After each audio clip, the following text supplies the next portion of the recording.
Hello everyone. पिछली class में हमने इलेक्ट्रिक डाइपोल के बारे में पढ़ा था कि इलेक्ट्रिक डाइपोल क्या होता है और डाइपोल मोमेंट क्या होती है। आज हम स्टडी करेंगे कि इलेक्ट्रिक डाइपोल की फ़िज़िकल सिग्निफिकेंस क्या है, हम इलेक्ट्रिक डाइपोल को क्यों स्टडी कर रहे हैं।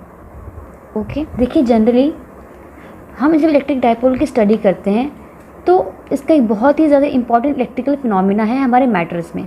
अब हमें पता है कि हमारे यूनिवर्स में जो मैटर्स हैं वो बहुत ज़्यादा इम्पॉर्टेंट है। Matter is made up of molecules and these molecules are electrically neutral. Molecules में क्या होते हैं, पॉजिटिव चार्ज न्यूक्लियस भी होता है और इसके आसपास रिवॉल्व करते हुए नेगेटिवली चार्ज इलेक्ट्रॉन्स भी होते हैं।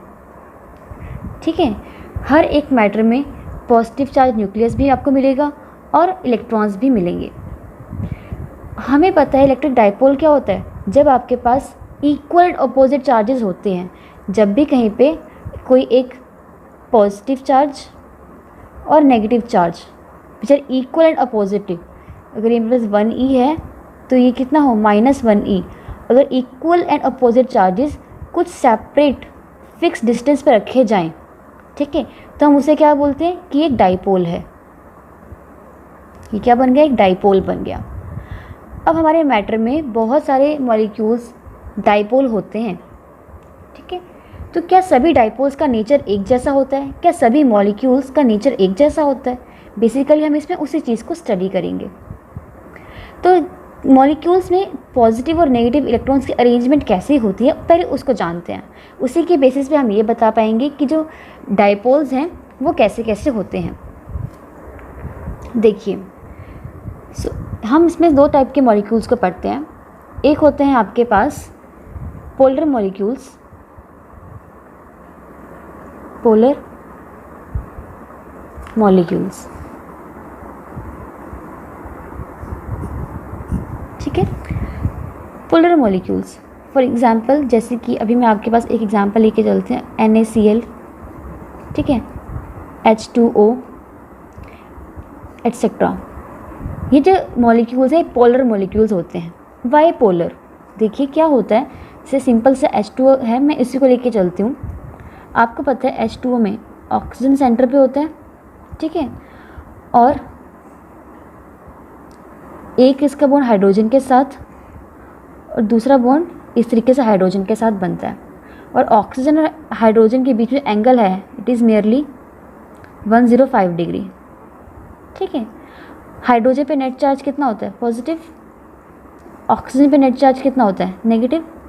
और क्योंकि इसका एंगल कुछ इस तरीके से है 105 डिग्री, तो दोनों पॉजिटिव चार्जेस क्या हो गए, इस साइड को आ गए, राइट। अब अगर मैं इनका सेंटर ऑफ चार्ज देखूं कि दोनों पॉजिटिव चार्ज है, इसका कहीं पे एक ऐसा पॉइंट होगा जहाँ पे इनका चार्ज का सेंटर लाई करता होगा, जिससे हम लोग मास में centre of mass find out करते थे। आपको याद होगा, सेंटर ऑफ मास निकालते थे ऑब्जेक्ट्स का। इसी तरीके से सेंटर ऑफ चार्ज भी है। तो अगर यहाँ पे मैं देखूँ तो इसका centre of charge somewhere lies here, मान लेते हैं यहाँ पे पॉजिटिव चार्ज इनका सेंटर ऑफ चार्ज लाई करता है, ठीक है। और ये ऑक्सीजन है, नेगेटिव एक ही मॉलिक्यूल है, तो इसका सेंटर ऑफ चार्ज इस सेंटर में लाई करेगा, ठीक है। तो अभी पॉजिटिव और ये नेगेटिव और ये पॉजिटिव, ये एक सर्टेन डिस्टेंस से क्या है, सेपरेटेड है। हम देख सकते हैं इनके बीच में कुछ एक डिस्टेंस है। तो जब इनके बीच में कोई डिस्टेंस आ जाएगा, ठीक है, तो ये क्या बन जाएंगे आपके पास, dipole. They will behave as the dipole. That means ये परमानेंट डाइपोल है, ये इंट्रिंसिक डाइपोल है। बिना कोई इलेक्ट्रिक फील्ड अप्लाई किए भी आपके पास क्या है, एक ऐसे अरेंजमेंट है जिसमें equal and opposite charges placed हैं एट अ सर्टेन डिस्टेंस। तो इसे इन मॉलिक्यूल्स को हमने क्या नाम दे दिया, पोलर मॉलिक्यूल्स, ठीक है। अब क्या होगा, आप कहीं से यहाँ से अगर H को उठाते हो या यहाँ से H को उठाते हो तो ये ऑक्सीजन मॉलिक्यूल्स के साथ साथ आता रहेगा, या अगर आप यहाँ से ऑक्सीजन को उठाते हो तो हाइड्रोजन के जो एटम्स हैं वो इसके साथ चलते आएंगे। तो ये हो गया आपके पास polar molecules. Centre of mass जो है आपके पास नेगेटिव का कोइंसाइड नहीं करता centre of mass of positive के साथ। देखिए बुक्स में डेफिनेशन तो आपको मिल जाएंगी, ठीक है, लेकिन उस डेफिनेशन को एक्सप्लेन कैसे किया जाए, उसे समझा कैसे जाए, वो ज़्यादा इंपॉर्टेंट है। तो ये कुछ इस तरीके की एक्सप्लेनेशन बनती है। तो इसका मतलब हमारा कहने का क्या है, पोलर मॉलिक्यूल्स में क्या होता है आपके पास, centre of mass of positive charges does not coincide with the center of mass of negative charges. देखिए कोइंसाइड नहीं करते हैं, they are separated by a certain distance, ठीक है. So they have a net dipole moment, इनके पास कुछ एक नेट डाइपोल मोमेंट है. They behave as a polar molecules. Okay, now second case पे आते हैं. अगर ये पोलर हैं तो इसका अपोजिट क्या हो जाएगा, नॉन पोलर मॉलिक्यूल्स. तो आपके पास सेकेंड केस कौन सा हो गया, नॉन पोलर मॉलिक्यूल्स. ये वो मॉलिक्यूल्स है जिनके पॉजिटिव और नेगेटिव दोनों ही चार्जेस का सेंटर ऑफ मास कोइंसाइड करता है. जैसे फॉर एग्जांपल मैं लेके चलते हैं हम CO2, CH4 etcetera. CO2 molecule को मैं एक्सप्लेन करके आपको शो करती हूँ. देखिए आपको पता है इसकी कॉन्फ़िगरेशन कैसे बनती है. ये ऑक्सीजन हो गया, ये कार्बन और फिर ये ऑक्सीजन. ऑक्सीजन पे नेट चार्ज क्या रहता है, नेगेटिव, और कार्बन पे नेट चार्ज क्या है, पॉजिटिव. अब देखिए दो नेगेटिव चार्जेस इस तरीके से अलाइंड हैं, दैट मीन्स इनका जो सेंटर ऑफ मास है it will also lie somewhere here, कहीं बीच में लाई करेगा. तो इन दोनों का जो सेंटर ऑफ मास है नेगेटिव का मोमेंट यहाँ पे बन गया, और पॉजिटिव चार्ज तो यही है तो इसका पॉजिटिव चार्ज भी यहीं पे लाई करेगा. ठीक है, दैट मीन्स नेगेटिव और पॉजिटिव ये दोनों क्या कर रहे हैं, एक ही जगह पे कोइंसाइड कर रहे हैं. नेगेटिव और पॉजिटिव क्या हो गए, एक ही जगह पे कोइंसाइड हो गए, राइट. तो अब जब आपके पास ऐसे मॉलिक्यूल्स हों जिनका centre of mass positive charge का और नेगेटिव चार्ज कोइंसाइड करता हो, उन्हें हम क्या कहेंगे, नॉन पोलर मॉलिक्यूल्स. ओके, सो इनकी प्रॉपर्टी क्या होती है, centre of mass of positive charges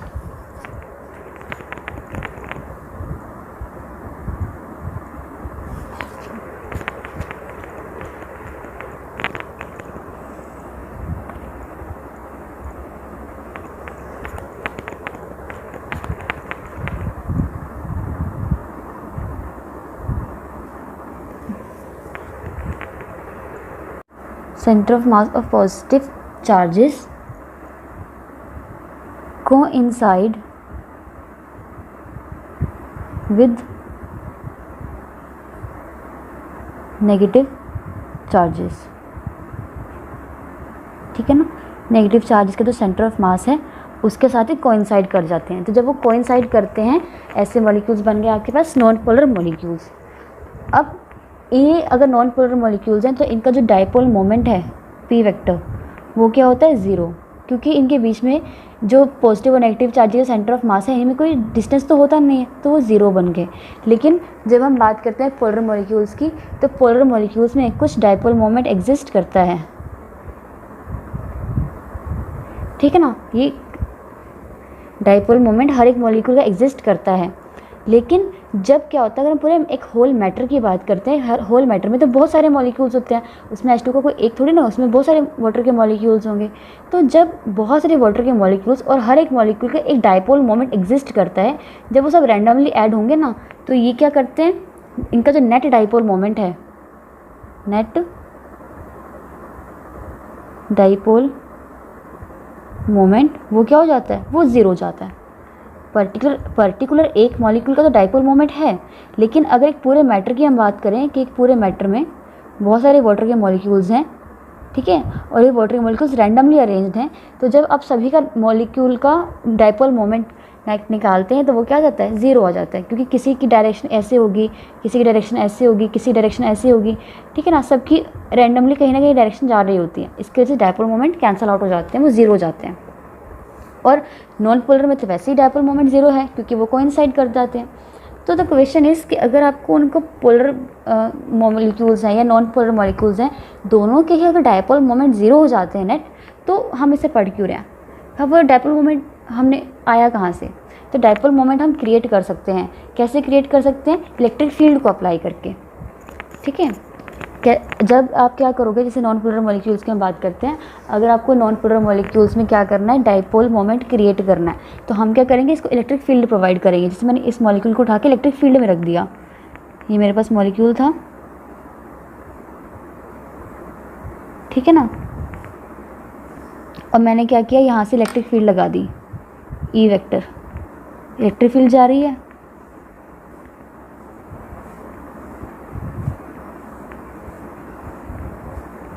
जब इलेक्ट्रिक फील्ड जा रही है, ठीक है ना, तो क्या होगा, इलेक्ट्रिक फील्ड की वजह से ये जो चार्जेस हैं इनमें थोड़ी सी खलबली मच जाएगी, फोर्स लगना स्टार्ट हो जाएगा। अब जो नेगेटिव चार्जेस हैं they will start pushing towards E vector, negative charges E vector की तरफ आने स्टार्ट हो जाएंगे, ठीक है। तो मान लेते हैं ई वेक्टर की अगर पोजीशन यहाँ पे है तो वो यहाँ की हो जाए इधर, थोड़ा सा इस तरफ को आ जाएगा, ठीक है ना, और ये पॉजिटिव है तो वो क्या करेगा, इलेक्ट्रिक फील्ड से थोड़ा सा पुल करेगा, वो दूर जाएगा, positive charge will pull away from the electric field. तो अगर यहाँ पे सेंटर है तो वो थोड़ा सा इधर हो जाएगा, और ये ओ भी थोड़ा सा पास को आ जाएगा नेगेटिव, ठीक है। तो आप देख सकते हो कि सेंटर ऑफ मास अब क्योंकि जो डिस्प्लेस हो गए हैं अपनी अपनी ओरिजिनल जगह से, ऑक्सीजन, कार्बन और ऑक्सीजन सब क्या हुए, डिस्प्लेस हो गए हैं। तो अब जो इनका पहले सेंटर ऑफ मास पहले एक जगह पे कोइंसाइड करता था, पॉजिटिव भी इधर ही था और नेगेटिव भी इधर ही था, ठीक है ना, एक ही जगह पे दोनों कोइंसाइड कर जाते थे, लेकिन अब वो क्या करेंगे, कोइंसाइड नहीं कर पाएंगे, ठीक है ना। पहले पॉजिटिव और यहीं पे नेगेटिव भी होता था, लेकिन अब क्या होगा, वो कोइंसाइड नहीं कर पाएंगे। पॉजिटिव है तो पॉजिटिव का सेंटर ऑफ मास तो यहाँ पे लाई करेगा, और जो ऑक्सीजन के मॉलिक्यूल्स हैं जो नेगेटिव नेगेटिव हैं इनका सेंटर ऑफ मास इनके सेंटर में लाई करेगा, तो वो कहीं यहाँ पे लाई करेगा। तो देखो अब आप देख सकते हो जो नेगेटिव और पॉजिटिव है इनके बीच में कुछ डिस्टेंस क्रिएट हो गया है, they are separated by certain distance. तो अभी क्या बन गए, अभी डाइपोल की तरह बिहेव करेंगे, और हम इन्हें क्या बोलेंगे कि जब आप इनको वेक्टोरियली एड अप करोगे, ठीक है ना, तो इनके पास कुछ नेट डाइपोल मोमेंट होगा, ठीक है ना। जो डाइपोल मोमेंट इंड्यूस किए हैं किसी भी सैंपल में, अगर एक मैटर होगा, मैटर में जो बहुत सारे अगर मॉलिक्यूल्स हैं, जब आप इलेक्ट्रिक फील्ड लगा के तो वो खुद को अरेंज कर लेते हैं, जब वो अरेंज कर लेंगे खुद को तो हर एक मॉलिक्यूल में क्या होगा, डाइपोल मोमेंट क्रिएट भी होगा, और जब उन सबको आप एडिशन करोगे, हर एक मॉलिक्यूल को एड अप करोगे तो उनका कुछ नेट डाइपोल मोमेंट भी आएगा, राइट। इसी तरीके से अगर जो पोलर मॉलिक्यूल्स हैं आपके पास, अगर इन पोलर मॉलिक्यूल्स को भी आप इलेक्ट्रिक फील्ड में रखोगे तो पोलर मॉलिक्यूल्स को इलेक्ट्रिक फील्ड में रखने की वजह से क्या होगा, ये जो रैंडमली अरेंजमेंट है इनकी, जैसे इधर उधर कहीं भी जा रहे हैं, जब आप इसको इलेक्ट्रिक फील्ड में रखोगे, ठीक है ना, तो सभी की एक पर्टिकुलर डायरेक्शन में अरेंज हो जाएंगे ये, ठीक है। जब ये खुद को एक पर्टिकुलर डायरेक्शन में अरेंज कर लेंगे, इससे यहाँ पे क्या होगा, एक नेट डाइपोल मोमेंट डेवलप हो जाएगा,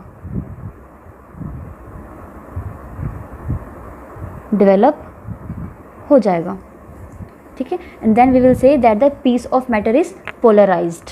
पहले वो क्या था, न्यूट्रल था, but now it has been polarised, ठीक है। तो ये कब हुआ, जब आपने इसको इलेक्ट्रिक फील्ड में प्लेस किया, इलेक्ट्रिक फील्ड जब इसके ऊपर लगी तब जाके ये मैटर आपका पोलराइज हो जाएगा। इसी तरीके से हम देखते हैं कि जो हमारे पास जो डाइपोल मोमेंट का कंसेप्ट है ये बहुत ही ज़्यादा इंपॉर्टेंट है।